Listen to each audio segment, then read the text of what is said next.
সন্তান নকুল কুমার বিশ্বাস হিন্দুর ঘরে জন্ম নিয়া আমার আল্লাহর কোরআন নিয়া গান গায়। যদি আগুন লেগে ধ্বংস হয় পৃথিবীর সব বইয়ের দোকান, এই বিশ্ব থেকে হারাবে না পবিত্র কোরআন। করবে কেমন করে কোরআন ধ্বংস? আগুনের ইতিস এই বিশ্ব মারা অগণিত কোরআনের হাফেজ তারা ছাপাইয়া আসমানি গ্রন্থ বাঁচাবি ইসলামের মান, এই বিশ্ব থেকে হারাবে না পবিত্র কোরআন। যারা কোরআন ধ্বংস করতে যায় জানে না তাহারা, ফেরেশতারা কোরআনের প্রত্যেকটা পাতা দিচ্ছে পাহারা। আমার বিশ্বনবীর সাধনার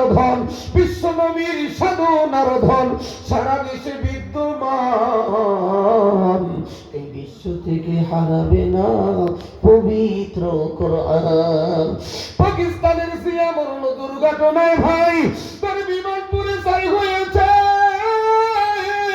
আল্লাহর কোরআন পড়ে নাই। কোরআন যেমন ছিল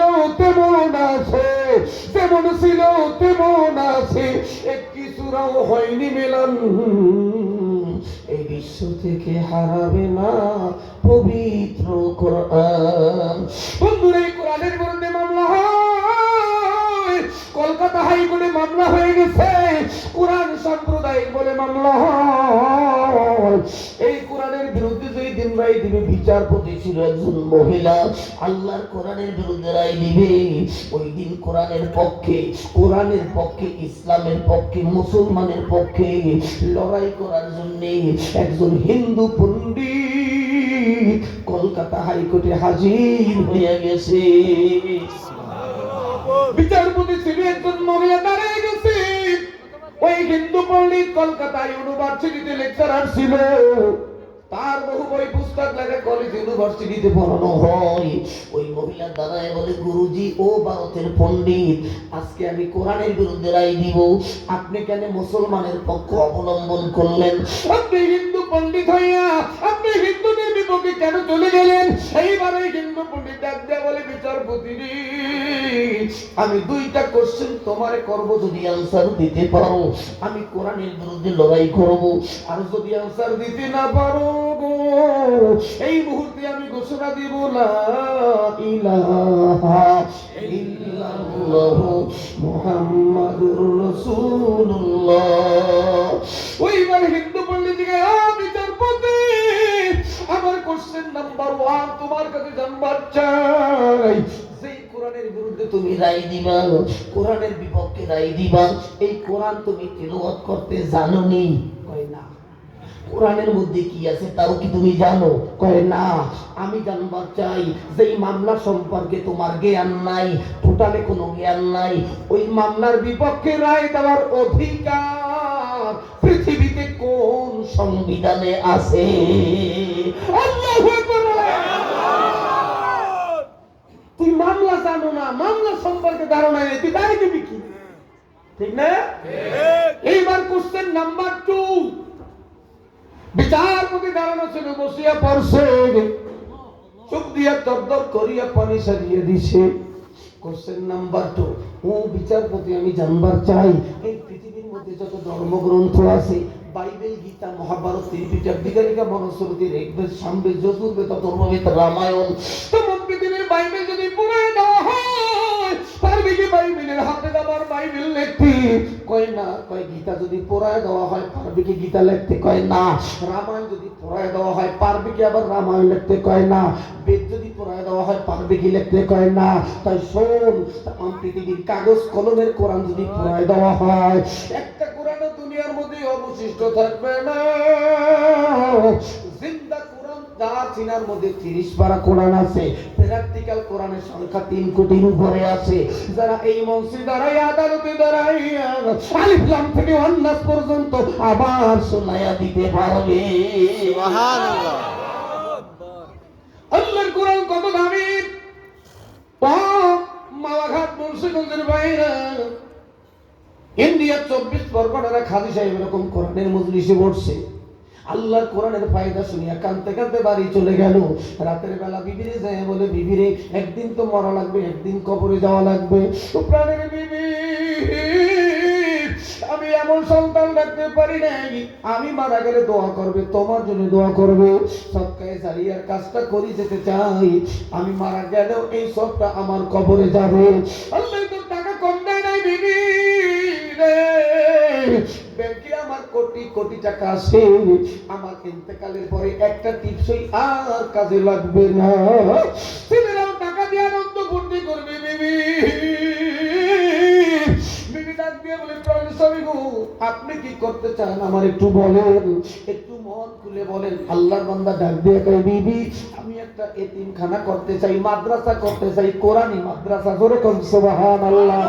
বিবি ডাক দিয়ে বলে, আলহামদুলিল্লাহ। হাজিরের ডাক দিয়ে বলে, প্রাণের বিবি গো, আমি মাদ্রাসা করতে পারি, শর্ত কিন্তু একটা, আমার বাসার বাজার করে চাকরে, পাক করে চাকরানি। তুমি জিন্দিগিতে এক কাপ চা বানায় আমারে খাওয়াও নাই, কারো করা লাগে নাই। চাকরানি ঘরের মধ্যে অভাব নাই। আমি নবীর ঘরের মেহমানের বাজার আমি নিজের মাথায় করিয়া টানবো। আমার নবীর ঘরের মেহমান তামাম দুনিয়ার মধ্যে সবচেয়ে বড় মেহমান। বিবি তুমি নিজে পাক করিয়া খাওয়াবা। বিবি ডাক দিয়া বলে, আলহামদুলিল্লাহ, স্বামী আপনি মাদ্রাসা করিয়া ফেলায়। মাদ্রাসা করছে যেই কথা সেই কাজ, প্রতিদিন মাথায় বাজার গুলা টানে, মাথায় বাজার করিয়া টানে, বিবি পাক করিয়া দেয়, আর হাদিসের মাথায় করিয়া খাবার গুলা ওই মাদ্রাসার মধ্যে নিয়ে যায়। অনেক বছর পর্যন্ত এরকম চলতেছে। হঠাৎ করে একদিন দুপুর বেলা ওই হাদিসের খাবার গুলা মাদ্রাসায় নিয়ে যায়। আর ওই মাদ্রাসার ছোট্ট ছোট্ট ছেলেরা কিছু দুষ্ট প্রকৃতির হয়, ওরা ডাক দিয়া বলে, দেখো গো, আমাদের গাধা নানায় আসতেছে, দেখো গাধার মতো বোঝাটা নেই। কিছু ছেলেদের একটু মাইন্ডে লেগে গেল, যেই নানায় মতর পাই বলে এখানে নেই, এত কষ্ট করে ওই নানার গাধা বলে ডাকলি, ওই নানার কাছে বলিয়া দেব। হাজী সাহেব যখন মাদ্রাসায় আসে, ছেলেরা ডাক দিয়ে বলে, নানা তোমারে অমুক অমুক ছেলে গাধা বলছে। মনের মধ্যে কষ্ট নিয়ে চোখের মানে সারিয়া বাসায় চলে গেল। ডাক দিয়ে বলে, বিবি ওরা বেয়াদব, ওদেরকে আর খানা দিব না। বিবি পাক বন্ধ করিয়া দাও, রাতের বেলা আর পাক হবে না। হাজী সাহেব কানতে কানতে কানতে ঘুমিয়ে গেল, মনের কষ্টে ঘুমায়া গেল। নবীর ঘরে মেহমান তোরা বলিলেন রাত, ওরাও না খায় ঘুমায় গেল বন্ধু।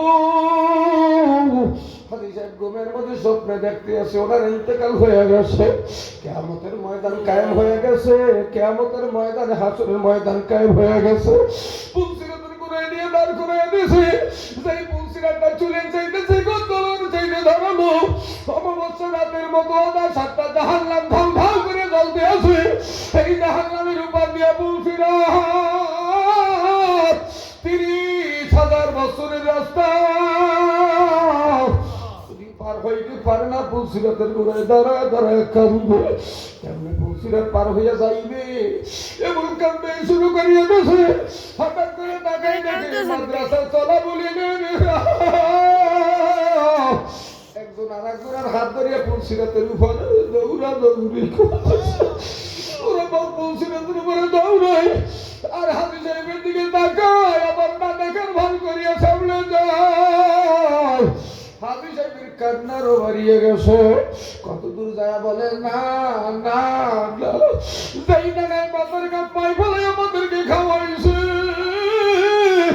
যার চেষ্টায় হাফেজ হয়েছে, আলেম হয়েছে রে, ওই নানারে নানি আজকে বেহেশতে যাব না। ওই ছেলেরা চতুর্দিক দিয়ে দৌড় মারছে, পুলসিরাতের গোড়ায় হাজির হয়ে গেছে। হাজী সাহেব ওদেরকে দেখতে কান্না বাড়িয়ে গেছে। নানা তোমার কোনো ভয় নাই, আমরা থাকতো আজকে তোমার জাহান্নামে ডাক দিয়ে বলে, কেন অভিমান করলি, আমার কেউ না দেখার ভান কেন করলি নাতিরা রে? তখন ওই নাতিরা ডাক দিয়ে বলে, ও না না, তুমিও তো অভিমান করছো, তুমি আজকে রাত্রে আমাদেরকে খানা দাও না, তুমি কি জানো না আমাদের মর্যাদা কত? আমাদের জন্য নবী নদীর মাছ আসমানবাসী জমিনবাসী দোয়া করে ফেরেশতারা নূরের পর বিছায়া দেয়, কেন আমাদেরকে খানা দিলে না? না না, চলো তোমার জান্নাতে না পুছাইয়া আজকে তোমারে আমরা ছাড়বো না। এই কথা বললেই যখন তুলসিরাতের পরে দৌড় মারছে, হাজি সাহেব ঘুমের মধ্যে চিৎকার মারিয়ে জাগি গেছে, হালমা করিয়া কান্দে। বিবি পাশে শোয়া হাজি সাহেবের জিজ্ঞেস, আমি গো কি দুঃস্বপ্ন দেখে ঘুমের মধ্যে চিৎকার মারলেন? কয়, বিবি কপাল আমার ফুরিয়ে গেছে, তাড়াতাড়ি পাক বসায় দাও, কপাল আবার ফুরিয়ে গেছে। যেই নবীর ঘরে মেহমানের উসিলে আমার মালিক আমার মাফ করবে, নবীর ঘরে মেহমান না খেয়ে ঘুমাইয়ে রইছে, বিবি তাড়াতাড়ি পাক বসায় দাও। স্বামী স্ত্রী দুইজনে পাক করিয়া হাজি সাহেব গভীর রাত্র খাবার গুলা মাথায় নিয়ে মাদ্রাসায় গেল।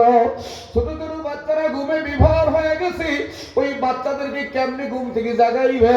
হাজি সাহেব খাবারটা মাথা থেকে রাখিয়া নিজের জিহ্বাটা, ঠান্ডা জিহ্বাটা বাচ্চাদের পায়ের সঙ্গে লাগাইয়া দিয়েছে। বাচ্চাদের পায়ের সঙ্গে যখন লাগাইছে, বাচ্চারা একটু ঠান্ডা অনুভব করিয়া চক্ষু মেলিয়া তাকে দেখে হাজি সাহেব ওই বাচ্চাদের পায়ের কিনারায় বইয়া কান্দে। ওই বাচ্চাদের পা হাজি সাহেব গালের মধ্যে লাগায়, পায়ের মধ্যে চুমা দেয়। ছাত্র ডাক দিয়ে বলি, দাদা ভাই তুমি এত দামি, তুমি কোটি কোটি টাকার মালিক, তুমি কেন তোমার জিহ্বা তোমার পাও আমাদের সঙ্গে তোমার মুখ কেন আমাদের পায়ের মধ্যে লাগাইয়া দিল? কান্দে আর বলে, নাতিরা আমি টাকার মালিক হইতে পারি, বাড়ির মালিক হইতে পারি, আমি গাড়ির মালিক হইতে পারি, তোদের কদমের কাছে আমার কোনো দাম নেই। কিয়ামতের ময়দানে আবার জাহান্নামের আসামি বানাইস না। ও নাতিরা, আমার যত সম্পদ আছে আমি সব মাদ্রাসায় দিয়ে দিলাম। জোরে কান সুবহানাল্লাহ। সবাই এখনই দোয়া করবো বাজানে। সপ্তাহখানিক আগে, এক সপ্তাহ আগে একটা ছোট্ট বাচ্চা নিয়ে আমার কাছে সকালবেলা বাচ্চার মা বাবা আসছে। বাচ্চারা হেফজখানায় পরে 6-7 বছর বয়স, এরকম 7 পারা মনে হয় মুখস্থ করছে। ওই বাবা মা সকালবেলা আমার কাছে নিয়ে আসছে। বাবা কান্দে আর বলে, হুজুর আমার বড় ছিল, ছেলেটারে হাফেজ বানাবো, অত্যন্ত মেধাবী, কিন্তু হুজুর এই কয়েকদিন ধরে আমার ছেলেটা কেমন জানি হয়ে গেছে, হুজুর ওর জন্য একটু দোয়া করেন, কিছু তদবির দেন, ফু দেন। বাচ্চাটার কাছে বইয়া জিজ্ঞাসা করতেছি, বাবা কেন তুমি পাগলামি করো? ওই ছেলে 2 চোখের পানি সারিয়ে বলে, হুজুর পাগলামি কেন করি, মনের কথা আজকে আপনাকে বলতেছি। হুজুর আমি কয়েকদিন আগে মাদ্রাসায় ঘুমাই রইছি, হঠাৎ করে স্বপ্নে দেখলাম শেষ রাতের দিকে ফজরের আগে, হুজুর আমি স্বপ্ন দেখি কিয়ামতের ময়দান কায়েম হয়ে গেছে, মানুষগুলো গীত বন্ধ করে নেয়, দৌড়ায়, সবাই চিল্লায় আর দৌড়ায়, উলঙ্গ অবস্থায় মানুষগুলা দৌড়ায়। হুজুর আমি অবস্থা দেখতেছি, মাঝে মাঝে কিছু মানুষ দেখি তাদের মাথায় নূরের টুপি দেখা যায়। ফেরেশতাদেরকে জিজ্ঞাসা করলাম, এরা কারা? ওই ফেরেশতারা ডাক দিয়ে বলেন, হাফেজে কোরআনের বাবা মা। তখন ওই ছেলেটাই ডাক দিয়ে বলে, ফেরেশতারা রে, আমিও তো মাদ্রাসায় পড়ি, আমার ভাই কই, আমার বাবাই কই? ফেরেশতারা হাত ধরে নিয়ে কই, চলো সামনে তোমার বাপ মায়ের দেখাবো। যায় দেখে 2টা স্বর্ণের চেয়ারের মধ্যে আর বাবা একটা বসা, মা একটাই বসা, তাদের মাথায় নূরের টুপি। দৌড় দিয়ে যাবে মাকে ধরবে, এর মধ্যে ফজরের আজান হয়ে গেছে। ছেলেটারে ঘুম থেকে ঘুম ভেঙে গেছে। এই স্বপ্ন দেখার পর থেকে আমি কেমন হয়ে গেছি নিজেও বলতে পারি না। যুবক ভাইরা আমার, বন্ধুরা, জানি না কোন সময় দুনিয়া থেকে বিদায় হয়ে যাব। হ্যাঁ বন্ধুরা, আমি প্রায় বলি, ওই লালমনিরহাট ভারতের বর্ডারে আমি মাহফিল করিয়া কয়েক বছর আগে বড় স্টেজের ভিতরে হাজার হাজার মানুষ ময়দানে একজন এমপিও বসা ছিল। আমি 7টা ছেলের মাথায় পাগড়ি পরাইছি। আমি প্রায় মাহফিলে 10টা 15টা 20টা ছেলের মাথায় পাগড়ি দেই। ওই দিন আমি 6টা ছেলের মাথায় পাগড়ি দিছি। 7 নম্বর ছেলেটার মাথায় যখন পাগড়ি পরাবো, যখন এই হাতের মধ্যে পাগড়ি দিছি, ওই বাচ্চাটার নাম আলামিন ওস্তাদ ঘোষণা দিয়েছে।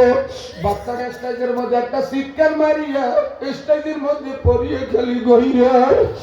আমি ওই হাতের মধ্যে ওই পাগড়ি নিয়ে দাঁড়ায় আছি।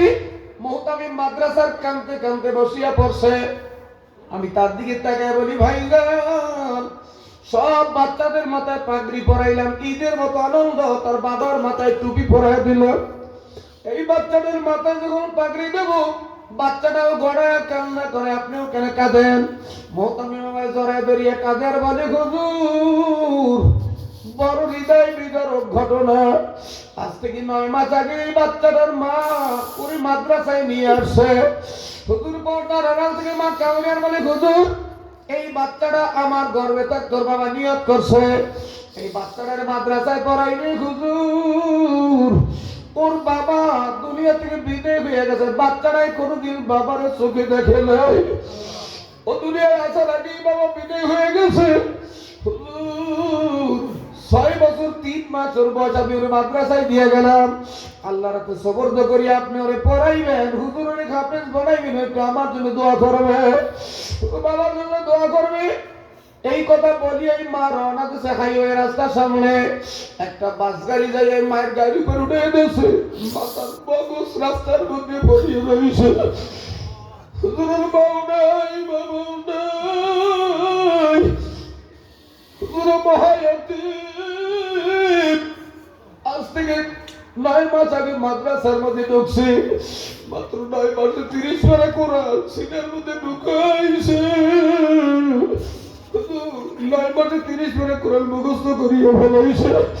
হুজুরের বউ নাই, বাবাও নাই, মাত্র 20 দিন আগে কোরআন শরীফ খতম করছে। আমি আপনার মোবাইলে দাওয়াত দিয়েছি, এই 20 দিনের মধ্যে বাচ্চাটা একটা রাত্র বিছানায় পিঠ দিয়ে ঘুমায় না। রাত্রে জাগিয়ে কাউরে আর বলে, ভাগো তোমার বড় আশা ছিল আমার হাফেজ বানাইবে, বাবারও বড় আশা ছিল আমার হাফেজ বানাইবে। আমার বাবাই কই, আমার মাই কই? এই আনন্দের দিনে কত ছেলের বাবার আসবে, কত ছেলের মায় আসবে। আমি আর কোনদিন তোমাদেরকে আর জীবনে দেখব না। হুজুর ছেলেটার কান্নার ছেলেরা ঘুমাইতে পারে না, হুজুরের খানা খাওয়াইতে পারি না। এক লম্বা খাবার যখন মুখে দিয়ে থুতিয়া ফেলায় দেয় কান্দা, আবার মাঝে মাঝে চিৎকার বাজিয়ে দৌড়, আমার ভাই কই, আমার বাবাই কই? হে যুবকেরা রে, মাদ্রাসার মহতামে কান্দার বলে, হুজুর এই যে বুটটা কাতার মধ্যে ঢুকিয়া দিনের বেলা বসে গুলগুল গুলগুল করিয়ে খাউরে, হুজুর কোনো কুরুমি ওর কান্না থামাইতে পারি নে। ওরে আমি জড়া ধরে বললাম, বাবা চল বরিশাল, আমি তোর বাবার মতো আদর দিব। ছেলেটা আমার কপালটা ডুবাইয়া কপালে একটা চুমো দিয়ে জড়িয়ে ধরছে। আমি বাবার আদর পাবো, বাবার আর কোনোদিন পাবো না। হে মাহারা ভাইরা, বাবা হারা ভাইরা, টাকা হারাইলে পাওয়া যায়, বাড়িঘর নদীতে ভেঙে গেলে আবার বাড়ি করা যায়। এই সোনামণিরা মেম্বারগিরি, চেয়ারম্যানগিরি, এমপিগিরি হারাইলে পাওয়া যায়। ওরে কেউ যদি জনম দুঃখিনী মাহারা, জনম দুঃখী বাবারে হারাও রে যুবক। তামাম দুনিয়া ঘুরবা, মায়ের মতো মার কোনদিন পাবা না, বাবার মতো বাবার বানালে ভাইজান। একটু দেখতে চাই কার মা নাই, কার